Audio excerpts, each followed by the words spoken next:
The short-term bias that exists in the finance sector is bad for financial stability and the environment. Friends of the Earth has long believed that we need to transform finance if we're going to deliver a sustainable economy and get the real changes that the world needs to live within planetary limits. We are facing an enormous challenge, which is climate change, and we're going to need probably more than the $16 trillion the banks needed to survive.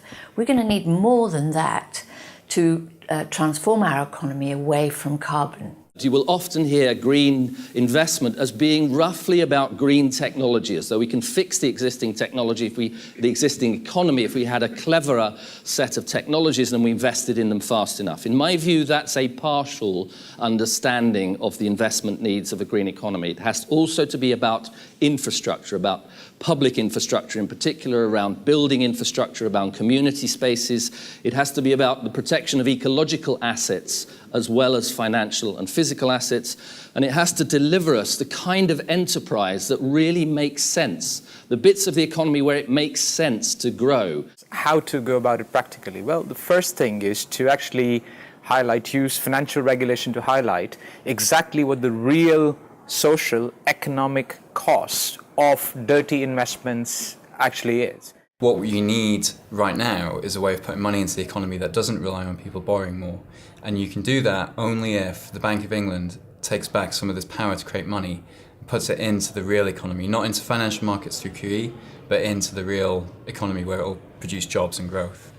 We need some kind of green QE, and we need some kind of ways to incentivize banks to create credit mainly for sustainable activities, which are environmentally enhancing, not destructive. At the moment, there is no such policy. Pension funds at the moment are very heavily invested in fossil fuel companies and very minimally invested in companies that are either directly creating low carbon energy or are part of the general transition to a lower carbon economic model. We have suggested, for example, introducing carbon stress tests for all banks, for all public sector entities, as well as for all pension funds and other fiduciary investors, in which they're obliged to say what will happen to their portfolio if climate change is actually tackled. What will happen if the price of carbon goes up to this limit? What will happen if the carbon that they are including in their financial valuation actually can't be burned?